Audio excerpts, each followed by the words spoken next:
اعوذ باللہ من الشیطان الرجیم بسم اللہ الرحمن الرحیم الحمد للہ الذی نور قلوب العارفین بنور معرفتہ واثبت فؤاد انبیائہ واولیائہ بقصص الانبیاء والمرسلین واکمل ایمان المسلمین والمؤمنین بولایت علی امیر المؤمنین علیہ السلام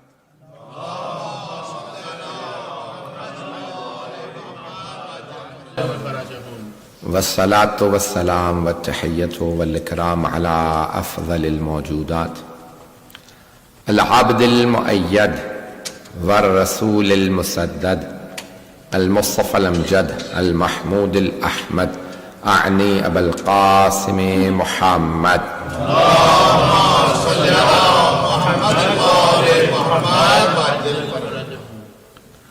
وعلى روحه ونفسه وسحره ووسيه سيد الاتقياء والاصفياء مولى الموالي امام المتقين علي بن ابي طالب اللهم صل على محمد وآل محمد وعلى اوصيائه لا سيما بقية الله في الأرضين روحي وأرواح العالمين لتراب مقدمه الفداء واللعنة الدائمة على أعدائهم أجمعين من الآن إلى قيام يوم الدين أما بعد فقد قال الله الحكيم في كتابه الكريم بسم الله الرحمن الرحيم قل لا أسألكم عليه أجرا إلا المودة في القربى صدق اللہ العلی العظیم صلی اللہم صلی علی محمد وآل محمد۔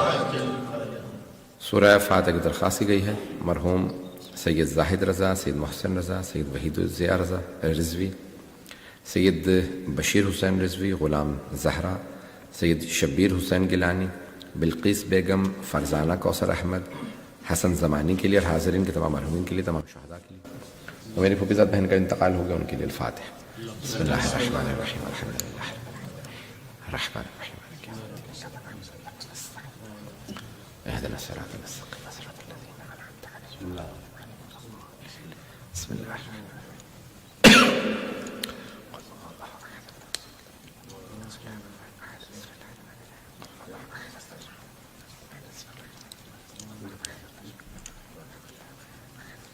اللهم صل على محمد وآل محمد حبیب خدا خاتم الانبیاء بآواز بلند صلوات اللهم صل على محمد وآل محمد۔ نہج البلاغہ مرکز افکار اسلامی کی طرف سے چھاپی گئی ہے، اس کی طباعت پاکستان میں ہوئی ہے، بہترین عمدہ کاغذ ہے اور اعراب گزاری کی گئی ہے عربی میں، پورے اعراب لگا کے، اور پھر اردو کو پیراگراف بائی پیراگراف مرحوم حجت الاسلام والمسلمین علامہ مفتی جعفر حسین صاحب کا ترجمہ اور حواشی ان کی کامنٹری کے ساتھ اس کو چھاپا گیا ہے، بہترین طباعت کے ساتھ ہے۔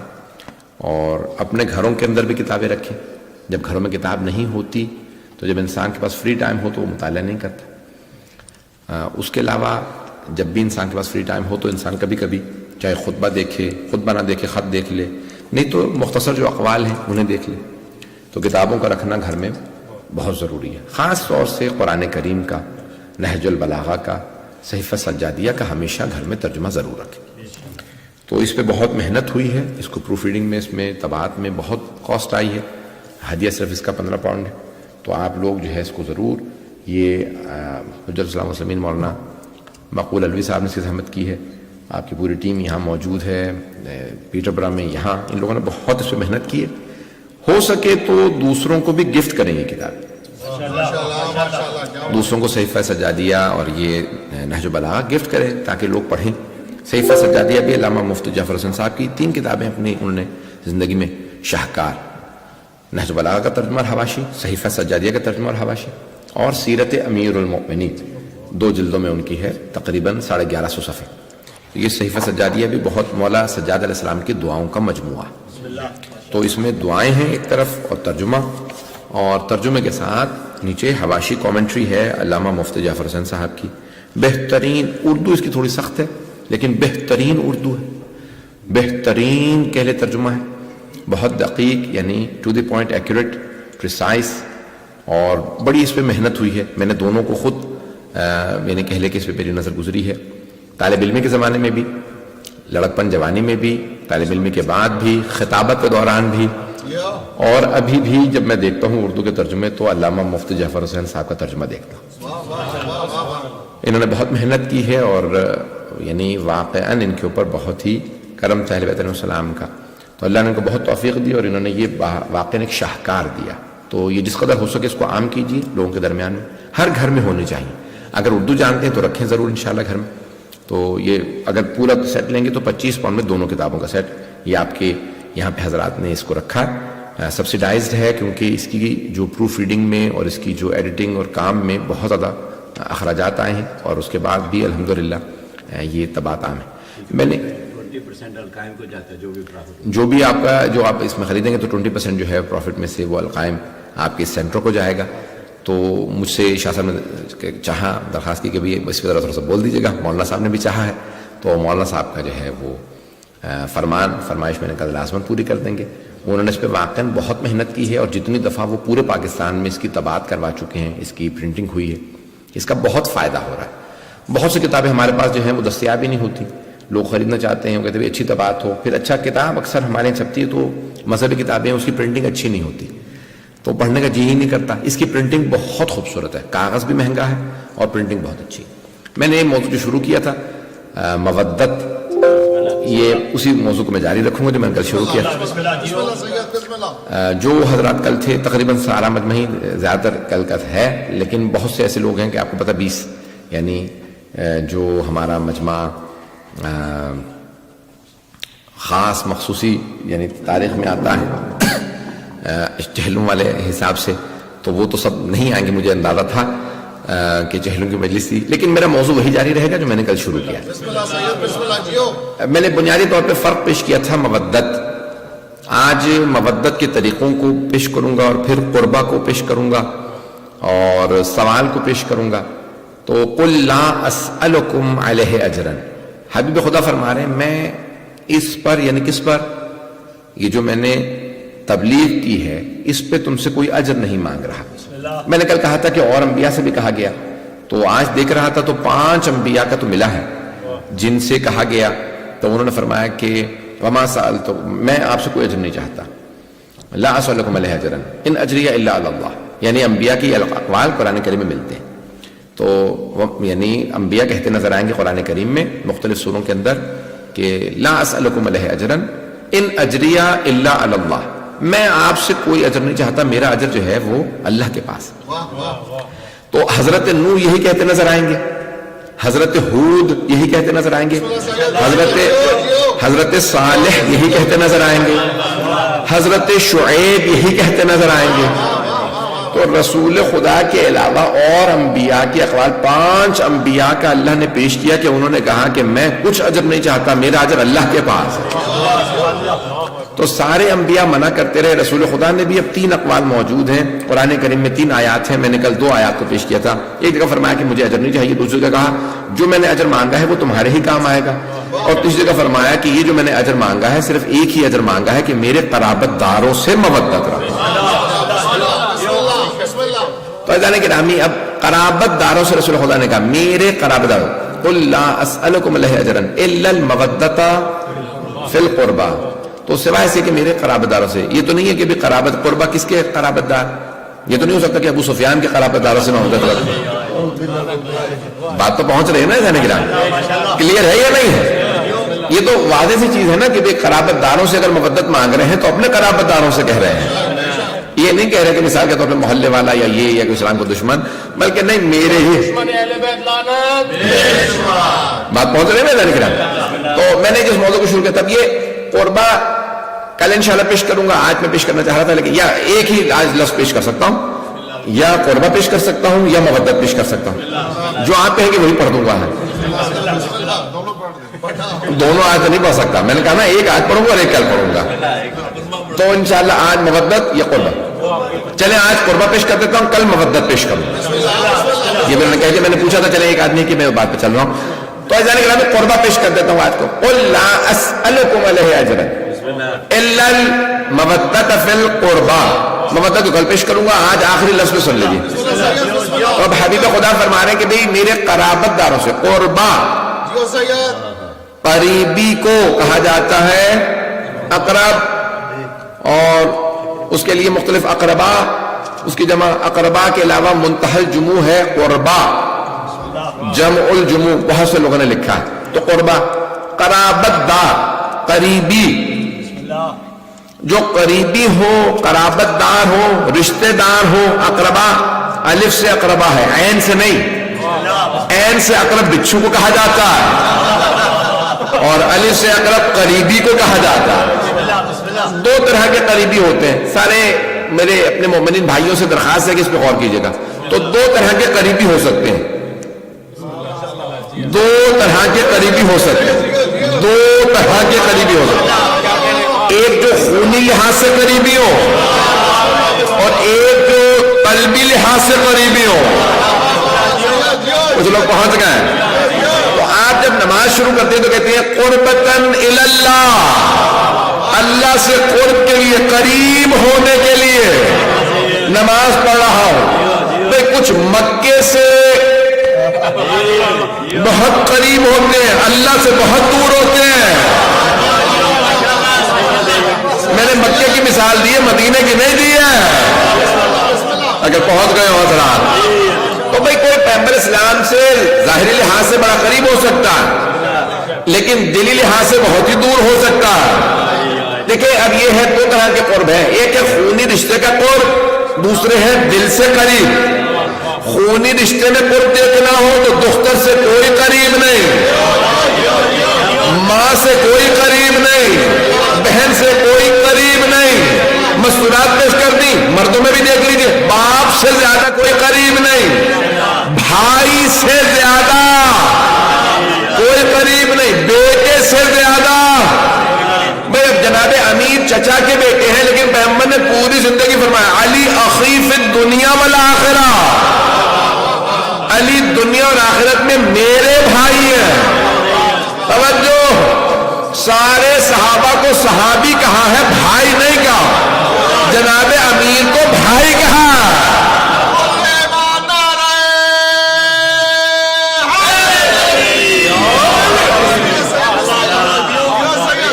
جب آپ نجف اشرف تشریف لے جائیں گے تو وہاں مختلف دروازوں پہ مختلف زیارات لکھی. ہر دروازہ السلام علیکم یا امیر المومنین، السلام علیکم یا ابا الحسن والحسین. تو ایک دروازے پہ لکھا السلام علیکم یا اخا رسول اللہ، اے رسول اللہ کے بھائی آپ پہ سلام. تو ادارے گرامی تمام کے تمام مسلمان مانتے ہیں کہ تمام کے تمام صحابہ صحابی ہیں، بھائی نہیں. صحبت میں رہے ہیں، پہلو میں نہیں. سارے صحابہ در والے ہیں، علی گھر والے ہیں.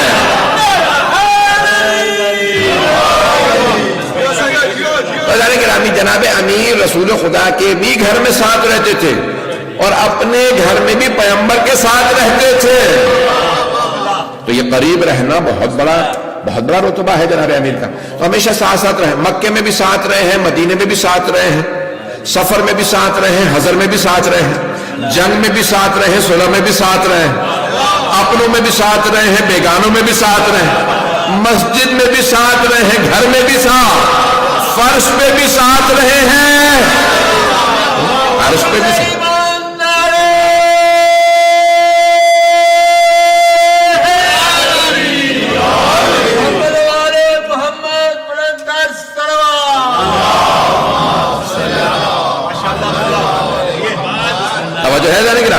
کل میں نے پیش کیا تھا کہ ساری امہات المومنین سے پوچھ لیجئے تو ایک ہی بی بی کا نام لیں گی کہ سب سے قریبی بی بی فاطمہ زہرا ہے. سارے صحابہ سے پوچھ لیجئے سب سے قریبی کون ہے، تو سب کے سب کہیں گے علی بن ابی طالب سب سے قریبی ہیں.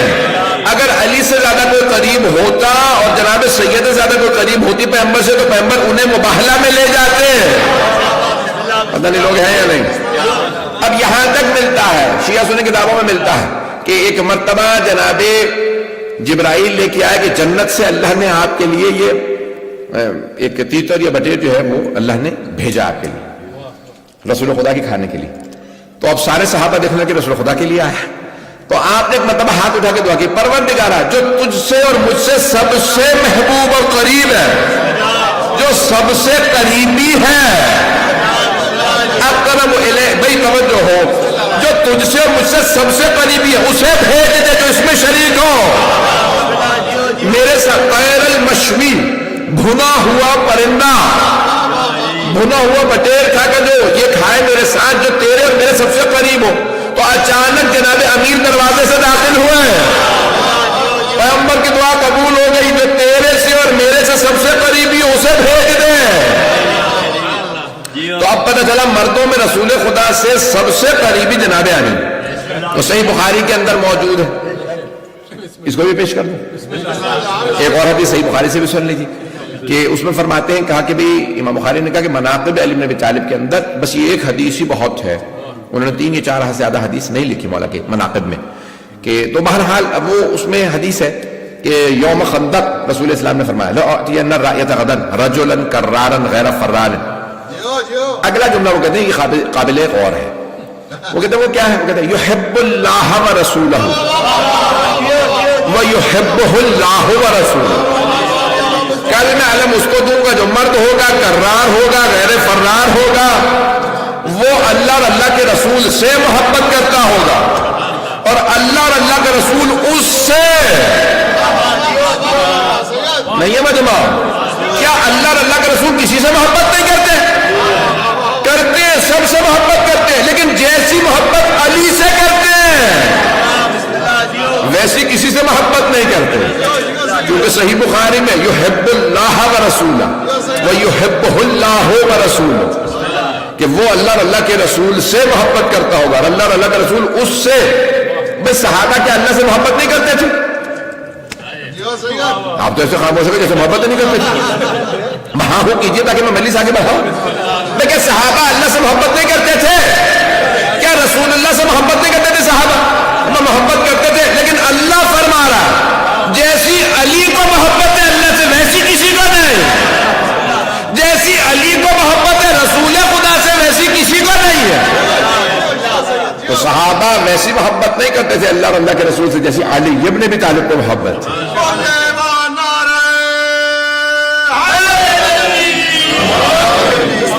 بات پہنچ رہی ہے نا, لیکن اب بے انتہا محبت جناب امیر کرتے ہیں اللہ سے, اللہ کے رسول سے. اب وہاں پہ بھی تو اقرب کو پیش کر رہا ہوں, ابھی تک میں ابھی تک کو پہنچا نہیں سکا. تو اقربا یعنی قربا جو پیش کر رہا ہوں آپ کے سامنے کہ یہ اقربا کون کون ہے. آئیں ذرا اور پیغمبر اسلام سے پوچھتے ہیں. وَأَنذِرْ عَشِيرَتَكَ الْأَقْرَبِينَ, اپنے قرابت داروں کو ڈرائیے, دعوت دیجئے اسلام کی. تو اب اچھا دیکھیں, غور سے سنیے گا. ایک ہوتا ہے شریک دعوت, ایک ہوتا ہے دعوت شدہ. میں نے وضاحت نہیں کی ہے. اچھا اردو میں میرے پاس تو الفاظ نہیں آ رہے تھے. میں مثال کے طور پہ دعوت کرنا چاہ رہا ہوں, مجھے دعوت کرنی ہے, میں نے انوائٹ کرنا ہے لوگوں کو. تو اب میرے گھر میں مثلا والدین ہیں, اہلیہ ہیں, بچے ہیں, تو یہ سب میرے ساتھ شریک ہے دعوت کرنے میں. دعوت نہیں کر رہا ہوں, نہیں ہے مجمع, دعوت نہیں کر رہا ہوں, لیکن یہ سب شریک ہیں. کوئی کھانا بنائے گا, کوئی دسترخوان بچھائے گا, کوئی تیاری کروائے گا, کوئی استقبال کرے گا, تو یہ سارے شریک دعوت ہیں, نہیں ہے مجمع.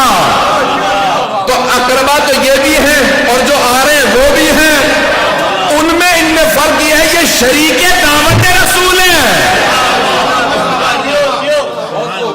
میں رسول خدا کی دعوت میں شریک ہے, آپ کے ساتھ دعوت دے رہے ہیں. باقی جو آ رہے ہیں وہ دعوت کھانے آ رہے ہیں.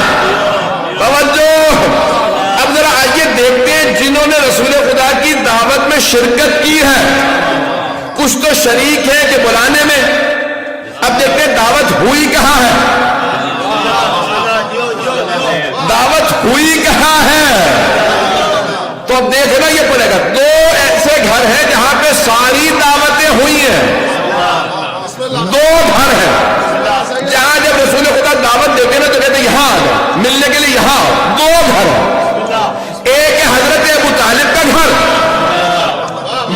حضرت خدیجہ کا گھر.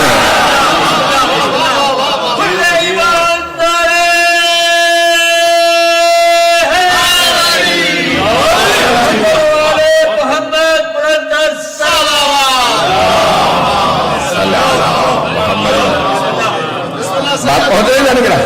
تب جب بھی دعوت دی آپ نے اسلام کی تو وہاں پہ دعوت دی کہاں؟ مکے میں. مکے میں جناب ابو طالب کے گھر پہ یا جناب خدیجہ کے گھر پہ؟ لیکن آپ کو اذیت ہوگی لیکن میں نہیں آگے بڑھ سکتا جب تک اس بات کو پیش نہ کروں, کیونکہ میرے یعنی اہل سنت بھائی موجود بھی بہت سے اور سن بھی رہے ہیں آن لائن. اب آپ کو اگر کوئی آج پوچھے جہاں اسلام کی دعوت ہوتی تھی وہ گھر کہاں ہے, تو آپ کہیں دکھانا تو چاہیں گے نا, تو کہیں گے کہ کہاں ہے, وہ سارے گھر گرا دیے گئے, مکے کی ایکسٹینشن کے اندر آ گئے. اب جب آپ جائیں گے نا مولد النبی, محلے کا نام ہے مولد النبی, وہاں سے جب جائیں گے تو بس ایک گھر باقی ہے جس کو کہا جاتا ہے مکتبۃ مکۃ المکرمہ. وہ حضرت عبداللہ حضرت آمنہ کا گھر جہاں سرور کائنات کی ولادت ہوئی, وہاں لائبریری بنا دی گئی, وہ موجود ہے. جب اس کی طرف سے قبلے کی طرف رخ کھڑا کریں گے نا آپ سارے مسجد الحرام میں, تو آپ کے رائٹ ہینڈ سائڈ پہ آپ کو ٹوائلٹس نظر آئیں گے. وہ گھر تھا حضرت خدیجہ کا. وہاں جان بوجھ کر کے آل سعود نے, کیوں؟ کیونکہ شیعہ جاتے تھے وہاں زیارت کرتے تھے, وہ گھر گرا دیا کرتے پھر بھی زیارت کرتے تھے, تو انہوں نے کہا کہ نہیں ٹوائلٹس بنا دو تاکہ کوئی زیارت نہ کرے. عزیزان گرامی, آیا یہ مودت فی القربہ ہے یا یہ بغض فی القربہ ہے؟ میں نے کہا تھا آپ کو اذیت ہوگی لیکن پیش کرنا لازمی تھا. عزیزان گرامی, مودت فی القربہ کا تقاضا کیا گیا تھا, بغض فی القربہ کا نہیں. لیکن یہ بغض نظر آتا ہے. تحقیق کرتے کرتے پتہ چلا کہ یہ واقعاً 1066 میں ہی مکان بنا تھا. تو انہوں نے گھر والوں سے کہا خبردار اس کو اب آپ نہ گرا سکتے ہیں, یہ ہیریٹیج میں آ گیا ہے, یہ تاریخ میں آ گیا ہے, اس کو گرایا نہیں جا سکتا. 1000 سال پرانا مکان ہو تو گرایا نہیں جا سکتا, اور اگر 1400 سال پرانے مکان کوئی گرا دے صرف بغض آل محمد میں بے آثار باقی تھے. بات واضح ہو رہی ہے یا نہیں گرا؟ تو قرآن کریم نے کہا ہے کہ مودت فی القربہ کا تقاضا. میں قرابت داروں کو پیش کر رہا ہوں, میرے ساتھ چلتے رہیے گا کچھ دیر کے لیے. تو اللہ نے قربہ کو پیش کیا. اب قرابت دار رسول خدا کی, تو حضرت ابو طالب قرابت دار, ایک قرابت دار کو بنا دیا معاذ اللہ کافر ان کے خلاف. بھائی اتنے اور صحابہ ہیں جن کے باپ دادا سب کے سب کافر تھے یا نہیں تھے, لیکن یہ جناب ابو طالب کا کیا قصور ہے؟ ان کا صرف ایک ہی قصور ہے کہ وہ علی ابن ابی طالب, کہ جب بھی آتا ہے مولا علی کا نام تو کہتے ہیں علی ابن ابی طالب. اگر کسی اور کے باپ ہوتے تو جناب ابو طالب کے ساتھ یہ رویہ نہ ہوتا, لیکن بنو امیہ نے پوری کی پوری تاریخ لکھی. آج مسلمانوں کو کسی سے بھی کوئی اتنا بغض اور اتنی نفرت نہیں جتنی حضرت ابو طالب سے. اور آج بہت سے مسلمانوں نے کتابیں بھی لکھی ہیں دفاع میں. انہوں نے کہا کہ نہیں یہ ہمارے سے اشتباہ ہوا, ہم سے غلطیاں ہوئی, ہم نے حضرت ابو طالب کی توہین کی ہے. اور آج ایک سنی عالم دین نے باقاعدہ 10 جلدیں کتاب لکھ دی اور حضرت ابو طالب کے ایمان کو ثابت کر کے دیا. سنت عالم بھئی اگر کسی کی اچھی بات بھی ہوتی ہے تو ہم چھپاتے نہیں ہیں, ہمیں کوئی ڈر نہیں ہے کہ ہم چھپائیں کہ اہل سنت کے عالم دین نے کتاب لکھی ہے. تو پاکستان کے ایک بہت بڑے عالم دین نے 10 جلد کتاب لکھ دی, ثابت کیا کہ حضرت ابو طالب نے سب سے پہلے نعت رسول مقبول حضرت ابو طالب نے کہی. سب سے پہلے نعت کہنے والی ہستی حضرت ابو طالب, اور سب سے پہلے رسول خدا کا واسطہ دینے والی ہستی حضرت ابو طالب. اور جتنے انہوں نے فضائل کہتے ہیں یعنی گرامی کی تفصیل ہے, میں باریکیوں میں نہیں جا سکتا. تو قرابت دار اقربا جب کہا گیا تو دعوت دینے والے جناب ابو طالب. آپ کے ذہنوں میں دعوت ذوالعشیرہ ہے کہ ایک مرتبہ جناب ابو طالب سے فرمایا جناب سرور کائنات نے صلی اللہ علیہ وسلم نے کہا کہ چچا جان سب کی دعوت کر دیجئے. تو آپ نے دعوت کی, کھانا کھلایا, تفصیل میں نہیں جا سکتا. آنے کے بعد سوال کیا بھتیجے کیا بات ہے آپ کے چہرے پہ افسردگی؟ کہا چچا جان جب میں گفتگو کرنا چاہتا تھا, بولنا چاہتا تھا, ابو لہب نے جو ہے وہ سب کو اٹھا دیا, کہا کہ یہ میرا بیٹا بھتیجا جو ہے وہ یہ جادوگر ہے, اس نے آپ کو ایک بھیڑ کی جو ہے ران سے سب کو شیئر کر دیا, اتنا بڑا قبیلہ پورا پورا بکرا کھانے والے, تو یہ جو ہے وہ جادوگر ہے, اس کی بات سننے کی ضرورت نہیں. سب کے سب اٹھ کے چلے گئے. کب بھتیجے کل دوبارہ دعوت کی جائے گی اگر آپ کہتے ہیں چچا جان دوبارہ دعوت کی. تو جناب ابو طالب نے آواز دی یا علی, نہ جانے کس پیار سے یا علی کا ساری دنیا یا علی کہہ رہی ہے.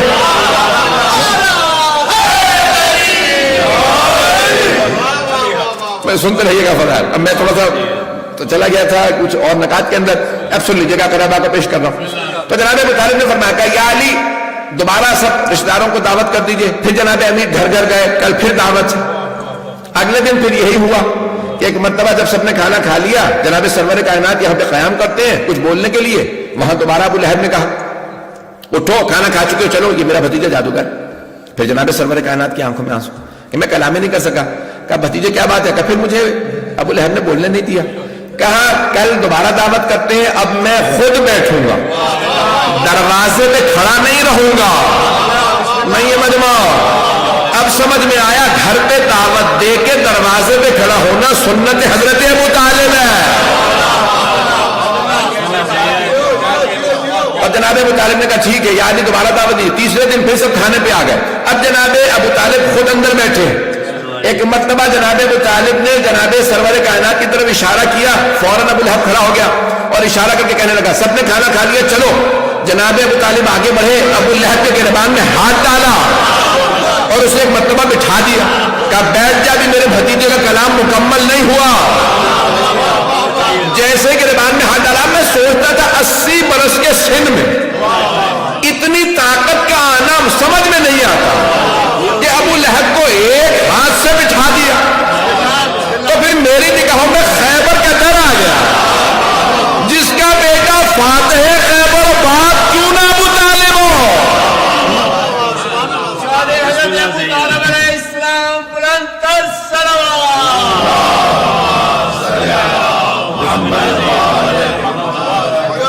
توجہ ہے ذرا کیا. تو یہاں جناب ابو طالب نے ایک مرتبہ کہا, ایک مرتبہ ابو لہب سے کلام کیا. عزیزان گرامی نفسیاتی طور سے سائیکالوجی اگر آپ پڑھیں نا تو اس میں کہتے ہیں اگر انسان غضب میں ہو نا, غیظ میں ہو, تو اس کے اوپر خوشی طاری نہیں ہوتی, اور جب خوش ہو تو غیظ طاری نہیں ہوتا. ایک وقت میں ایک حالت ہوتی ہے, دو نہیں. پتہ نہیں لوگ ہیں یا نہیں, پتہ نہیں مجمع ہے یا نہیں ہے. تو یہاں جناب ابو طالب نے گریبان میں ہاتھ ڈال کے اسے غیظ و غضب سے بٹھایا کر بیٹھ جا, تب تک نہیں جا سکتا جب تک میرا بھتیجا کلام مکمل نہ کر لے. غیظ سے کلام کیا, کیوں نہ غیظ ہو, عباس کے دادا ہے. ایک مرتبہ غیظ سے اسے دیکھا, غیظ سے دیکھا ابو لہب کو, پھر بڑی محبت سے رسول خدا کو دیکھا, اور جیسے ہی سے بٹھایا گریبان میں ہاتھ ڈال کے دوسرے ہاتھ سے اشارہ کیا, قم یا سیدی و مولائی, اے میرے آقا میرے مولا قیام کیجئے. وَقُلْ مَا شِئْتَ, جو کہنا چاہتے ہیں کہہ دیجئے, جو کہنا چاہتے ہیں کہہ دیجئے. اب یہاں فوراً جناب سرور کائنات نے کلام شروع کیا اور کہا کہ قولوا لا الہ الا اللہ تفلحوا. آپ کے ذہنوں میں ہے, میں پیش کر چکا ہوں, مجھے صرف اشارہ کر کے آگے بڑھنا, اقربا پیش کر رہا ہوں. تو آپ نے کلام کیا, بتا دیا بھئی جو بھی کلمہ لا الہ الا اللہ پڑھے گا وہ فلاح پا جائے گا, اور جو میرے اس مشن میں میرا ساتھ دے گا وہی میرا بھائی ہوگا. فہو اخی و وصی و وزیری من بعدی. طبری میں ایک جگہ پہ لکھا ہے اخی و وصی و وزیری من بعدی, تاریخ طبری میں. تفسیر طبری میں لکھا ہے وخلیفۃ من بعدی. توجہ, کہ وہی میرا بھائی ہوگا, وہی میرا وصی ہوگا, وہی میرا وزیر, وہی میرا خلیفہ ہوگا میرے بعد. تو سارے مجمع میں بس ایک بچہ کھڑا ہوا, اور اس بچے نے ہاتھ کھڑا کرنے کے بعد کہا یا رسول اللہ میں بہت چھوٹا ہوں, دیکھنے میں میری سن و سال 9-10 برس کا ہوں, میری ٹانگیں پتلی ہیں. جناب امیر بہت مطلب دبلے تھے کہ میری ٹانگیں پتلی ہیں, لیکن میرا آپ سے وعدہ, میں آپ کے اس مشن میں آپ کا ساتھ دوں گا, آپ کے دشمنوں کے سر توڑ دوں گا, آپ کے مقابلے میں کسی کو آنے نہیں دوں گا. تو ایک مرتبہ ابو لہب نے جناب ابو طالب سے کہا اب تک تو بھتیجے کی اطاعت کر رہے تھے, آج سے بیٹے کی اطاعت شروع کر دو. نہیں ہے مجمع. ابو لہب کافر تھا لیکن سمجھ گیا تھا خلافت کا فیصلہ ہو گیا.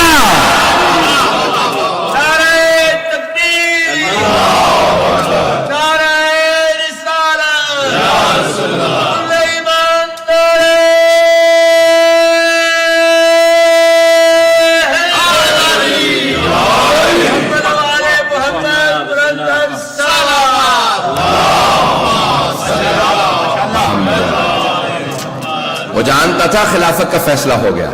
کہ ابو طالب اب تک تو صرف بھتیجے کی اطاعت کرتے تھے, آج سے بیٹے کی بھی اطاعت شروع کر دو. تو جناب ابو طالب نے یہ نہیں کہا کہ نہیں کرتا تھا، اس کا مطلب ہے وہ یہ بھی جانتا تھا یہ بھتیجے کی اطاعت میں ہے۔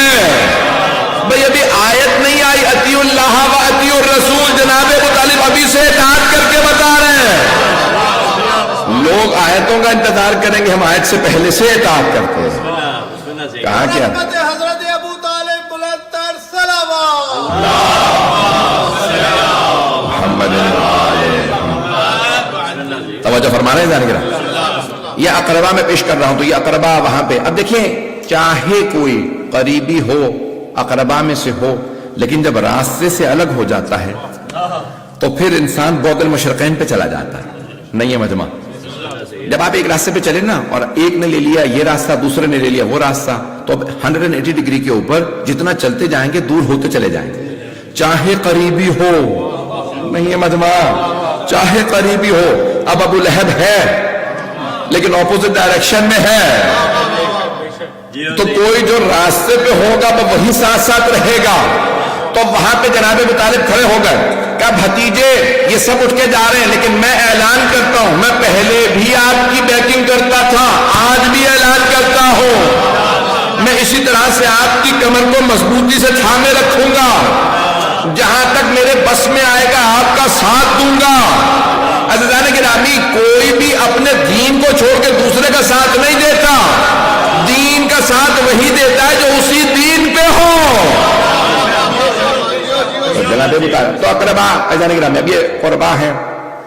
ایک آخری تفسیر سن لیجیے، یہ جو ہمارے بعض شیعہ علماء نے بھی پیش کی ہے، اور اب میں نے گزشتہ برس یا اسی برس بعض اہل سنت کے علماء سے بھی میں نے یہ تفسیر سنی، اور انہوں نے کہا ہے کہ اگر آپ غور سے سنیں گے تمام حضرات، کہ ایک لفظ ہے عربی میں افعال التفضیل، یہ بحث تھوڑی سی آپ کو ٹیکنیکل ہے، ادبی ہے، گرامیٹیکل ہے، تو اس پہ تھوڑی دقت کرنی پڑے گی۔ سب لوگ ہیں تو گرامیٹیکل افعال التفضیل، افعال التفضیل جیسے سپر، اب تو انگلش میں گرامر پڑھائی نہیں جاتی، تو سپرلیٹیو ڈگری، تو جیسے کہتے ہیں گڈ، بیٹر، بیسٹ، بیسٹ جو ہے یہ سپرلیٹیو ڈگری ہے، اس کو کہتے ہیں عربی میں افعال التفضیل۔ کیا کہتے ہیں؟ ہاں، تو افعل الف فے عین لام، افعل التفضیل، افعل التفضیل، جیسے اللہ اکبر، اللہ از دا گریٹسٹ، اکبر کے وزن پہ، افعال کے وزن پہ آتا ہے۔ اکبر یعنی سب سے بڑا، اصغر یعنی سب سے چھوٹا۔ اکبر کا مؤنث ہے کبرا، اصغر کا مؤنث ہے صغرا۔ توجہ، سارے مجمع کی توجہ۔ تو اب اللہ نے قرآن کریم میں جب آپ سجدے میں پڑھتے ہیں سبحان ربی الاعلی، اللہ سب سے اعلیٰ ہے، سب سے بلند ہے، یا اس کا ذکر سب سے بلند ہے۔ اس کا مؤنث ہے اولیاء، کلمۃ اللہ ہی العلیاء، قرآن کی آیت ہے، اللہ کا جو کلمہ ہے وہ سب سے بلند ہے۔ توجہ، اعلیٰ کا اپوزٹ ہے ادنا، سب سے پست، اعلیٰ سب سے بلند، ادنا سب سے پست۔ ادنا کا مؤنث ہے دنیا، جو بہت ہی پست ہو اسے کہا جاتا ہے دنیا۔ اب سمجھ میں آیا دنیا کو مولا نے 3 طلاقیں کیوں دی ہیں؟ اگر پہنچ رہے ہو حضرات، ہمیں چلتے رہیے گا میرے ساتھ، مجھے ایک نتیجے پہ لے کے جانا ہے۔ اسی طرح سے کہتے ہیں کہ اس کا بہت ہی قریبی ہے، تو عربی میں بنتا ہے اقرب، افعال التفضیل کے صیغے پہ، اکبر سب سے بڑا، اقرب سب سے قریبی، نہیں ہے ماں، الف قاف رے پہ اقرب، سب سے قریبی مرد، اسے کہتے ہیں اقرب۔ توجہ، سب سے قریبی مرد کو کہا جاتا ہے اقرب، سب سے قریبی بیوی کو کہا جاتا ہے قربا، نہیں ہے مجمع۔ قل لا اسألکم علیہ اجرا الا المودۃ فی القربى، اے میرے حبیب کہہ دیجئے میں تم سے کچھ بھی اجر رسالت نہیں چاہتا سوائے اس کے کہ میری جو سب سے قریبی بیوی ہے اس سے مودت رکھو۔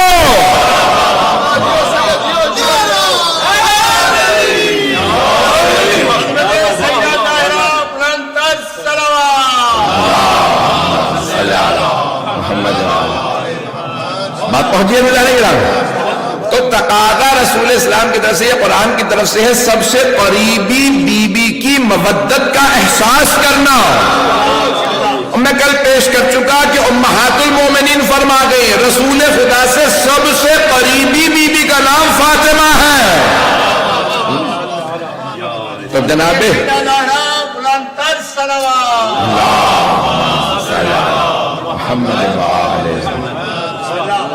اور فرمایا جانے گرام مودت تو کل پیش کروں گا لیکن آج صرف آپ نے کہا تھا کہ صرف قربہ کو پیش کر دیجیے. تو قربہ بہت سے علماء کہتے ہیں اس کی سب سے بارز تفسیر جناب فاطمہ الزہرا. اسی لیے رسول خدا ہر دفعہ بی کے آنے پہ ان کی تعظیم میں کھڑے ہو جاتے ہیں. تعارف کروا رہے ہیں کہ سیدہ کی تعظیم میں رسالت مآب کھڑے ہو رہے ہیں. اذان گرامی یہ سب سے قریبی بیوی ہے رسول خدا. اور جناب امیر سے کسی نے سوال کیا بیوی کا احترام واجب نہیں ہے آپ کیوں تعظیم میں کھڑے ہوتے ہیں سیدہ کے؟ کہا پیغمبر کی تعظیم سنت نبوی پہ عمل کرتے ہو اسوہ رسول ہے.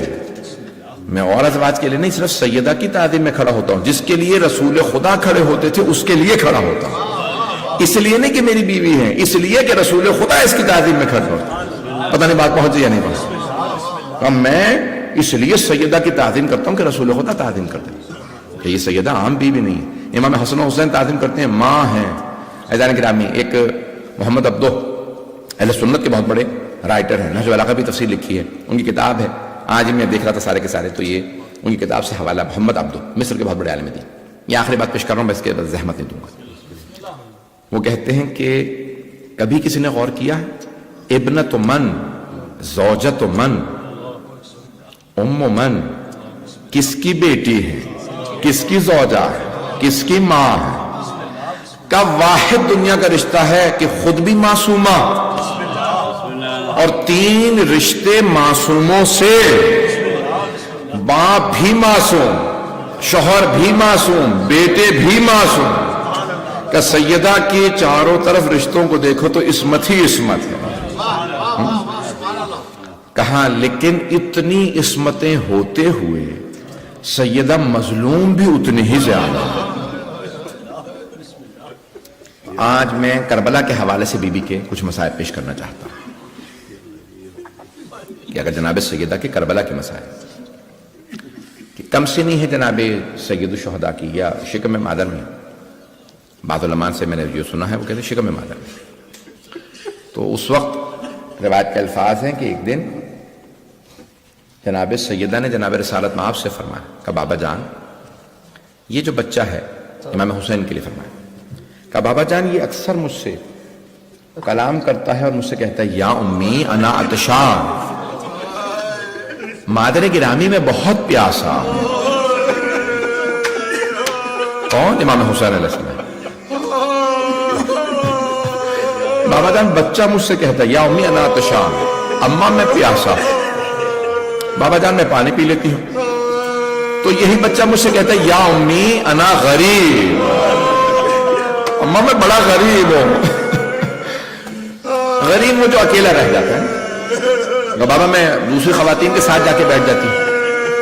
تو یہ بچہ مجھ سے کہتا ہے یا امی انا مظلوم مادر گرامی میں بڑا مظلوم ہوں. بابا یہ بچہ مجھے بہت رلاتا ہے یہ مجھ سے کلام کرتا ہے. قرآن میں ہے نا جناب عیسیٰ جناب مریم کو دلاسے دیتے تھے جناب مریم سے بات کرتے تھے کلام کرتے تھے. تو ویسے ہی امام حسین جناب سیدہ سے کلام کرتے تھے کلام کرتے. جناب سیدہ نے جب جناب رسالت مآب کو بتایا تو رسول خدا بھی رونے لگے. کہا بابا جان کیا بات ہے؟ کہ یہی تو وہ بیٹا ہے جو کربلا میں مارا جائے گا. تو اب جناب سیدہ جناب رسول خدا دونوں رونے لگے دونوں گریہ کرنے لگے. کہا بابا یہ کربلا میں یہی بیٹا مارا جائے گا؟ ہاں. کہا بالکل تنہا رہ جائے گا بھوکا پیاسا مارا جائے گا اس کے پاس کوئی نہیں ہوگا. کہا کہ بابا پھر میں اس کے ساتھ جاؤں گی. اچھا جب جناب سید الشہداء آئے نا نانا سے ودا کرنے کے لیے مجھے صرف جناب سیدہ کے مسائل پیش کرنے آئے. تو آئے جناب رسالت مآب کے اور روضہ اطہر کے اوپر آئے.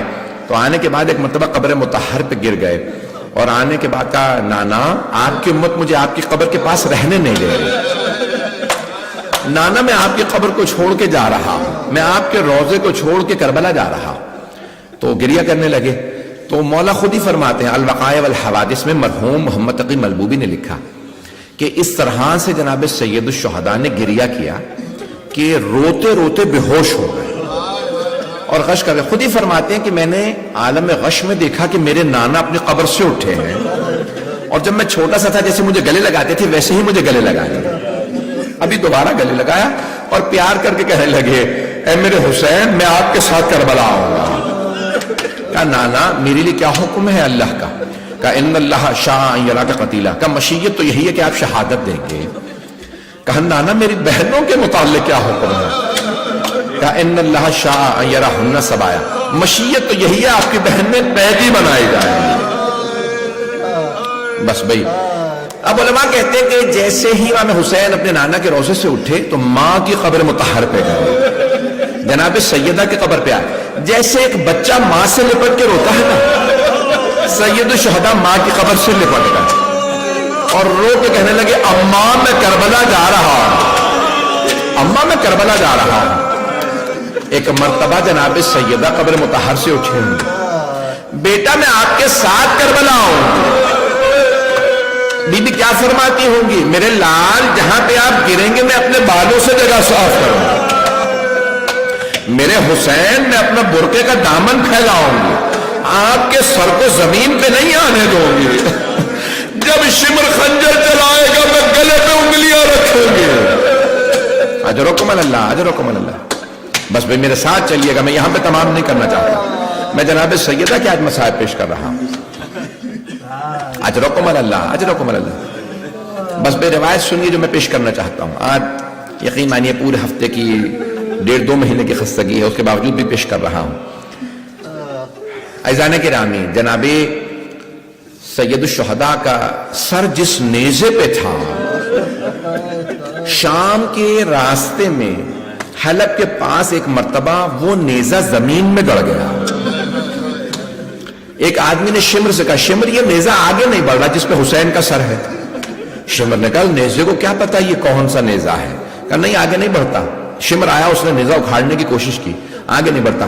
کہا ذرا بلاؤ قیدی کو. مولا سجاد کو بلایا. اب میں اپنے الفاظ میں پیش کروں، مولا سجاد سے کیا کہا ہوگا. ایک مرتبہ پوچھا ہے سید سجاد جس نیزے پہ آپ کے بابا کا سر ہے وہ آگے نہیں بڑھ رہا. تو مولا سجاد نے یہی کہا ہوگا نا میری پشت میں اب طاقت نہیں بابا، بابا خود انہیں بتا دیجیے آپ کا سر آگے کیوں نہیں بڑھتا. تو ایک مرتبہ مولا سید الشہداء کے سر نے فرمایا، اگر دیکھ سکے تو دیکھیے گا میری طرف، نہیں تو آنکھیں بند کر لیجیے. ایک مرتبہ سید الشہداء نے فرمایا سجاد میرے سینے پہ سونے والی پشت ناپا سے گر گئی ہے، جب تک نہیں آئے گی میری بیٹی میرا سر آگے نہیں بڑھے. اب ایک مرتبہ مولا سجاد نے کہا مجھے جانے تو میں ابھی بہن کو لے آتا ہوں. کہا نہیں آپ کو اجازت نہیں ہے، اپنی پھپھی سے کہیے وہ جائیں جا کے آپ کی بہن کو تلاش کریں. ایک مرتبہ جناب زینب کبریٰ کی رسی کو کھینچا، رسی کھلی. جناب زینب آوازیں دیتی ہوئی ایک مرتبہ راستے میں واپس چلے گئی. سکینہ بیٹی کہاں ہو، بیٹی کہاں ہو، آپ کے بابا کا سر آگے نہیں بڑھ رہا. سکینہ بیٹی کہاں ہو. اچانک ایک درخت کے نیچے ایک بی بی بیٹھی ہے جنہوں نے برقع لے رکھا ہے، گود میں ایک بچی ہے. مرحوم شیخ الرئیس نے اپنے مقتل میں لکھا ہے کہ ایک مرتبہ دیکھا تو ایک بی بی کی گود میں جناب سکینہ. اس بی بی نے آواز دے کے کہا زینب آہستہ بولو، بچی ابھی سوئی ہے، نہ جانے ان ظالموں نے کتنے تماچے مارے ہیں. ایک مرتبہ بی بی آگے بڑھی، کہا بی بی یہ میرے مرحوم بھائی کی یتیمہ بچی ہے، بچی کو میری گود میں دے دیجیے. جناب زینب نے بی بی کو گود میں لیا، جناب سکینہ کو. واپس چلنے لگی، کچھ ہی دور گئی تھی، واپس آئے. کہا بی بی میں روز قیامت اپنی ماں فاطمہ سے آپ کی شفاعت کروں گی، میں اپنی ماں سے آپ کی شفاعت کروں گی. ایک مرتبہ جناب زینب نے فرمایا میں اپنی ماں سے شفاعت کروں گی. آپ نے اس یتیمہ بچی کو گود میں لیا. ایک مرتبہ ان بی بی نے آواز دے کے کہا زینب ابھی بھی نہیں پہچانا. کہ نہیں بی بی میں آپ کو نہیں پہچان سکے. کہ زینب میں آپ کی ماں فاطمہ. اس پورے راستے میں بی بی ساتھ تھی۔ اجرکم اللہ، اجرکم اللہ۔ بس بھائی میں نے تمام کر دیا۔ آخری جملہ سنیے گا، اب جب بیبیاں مدینے واپس آ گئیں تو جناب زینب کبریٰ نے فرمایا بیٹا سجاد مجھے کچھ دیر کے لیے میری ماں کی قبر پہ لے چلیے۔ جب جناب زینب کبریٰ ماں کی قبر پہ آئی نا تو ایک مرتبہ سامان کھولا، اس میں سے ایک کرتا نکالا، کرتا نکال کے جناب سیدہ کی قبر پہ بچھا دیا اور کہا اماں یہ آپ کے حسین کا کرتا۔ ایک مرتبہ قبر پہ زلزلہ سا آنے لگا، کہا اماں برداشت نہیں ہوا، اماں آپ نے کرتا دیکھا ہے میں نے 70 قدم کے فاصلے سے۔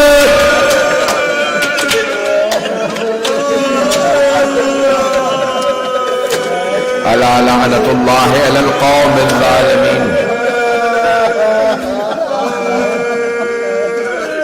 وَسَيَعْلَمُ الَّذِينَ ظَلَمُوا أَيَّ مُنْقَلَبٍ يَنْقَلِبُونَ۔ بس بھئی میں دیکھ رہا ہوں ابھی بھی آنکھوں میں آنسو ہیں۔ اجرکم اللہ، اجرکم اللہ۔ کس کس مقام پہ جناب سیدہ موجود، کیونکہ ہم ولایت کے قائل ہیں، ہمارا عقیدہ یہ ہے یہ مجسم ہو کے آ سکتے ہیں۔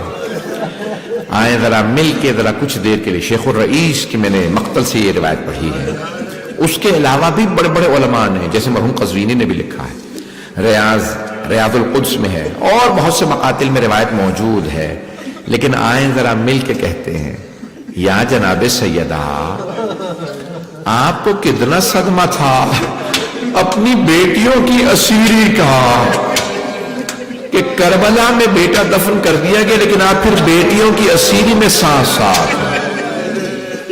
کیوں؟ جناب سیدہ جانتی ہیں میری بیٹیاں درباروں میں نہیں گئی، میری بیٹیاں بازاروں میں نہیں گئی۔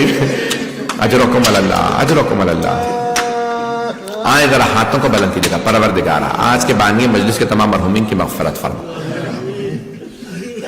حاضرین مجلس کے تمام مرحومین کی مغفرت فرما۔ آج ایک اور مومن ہیں جن کے خانوادے نے بتایا، ان کی بہنوں نے کہا کہ ان کی آج برسی ہے، پروردگاروں کے درجات بلند فرما۔ پروردگارہ حاضرین کے تمام مرحومین کے درجات بلند فرما۔ آئیں ذرا مل کے ایک مرتبہ کربلا چلتے ہیں۔ پروردگارہ جب چہلم پہ بیبیاں آئیں نا تو 3 دن تک اپنے اپنے شہداء کو یاد کر کے روتے رہے،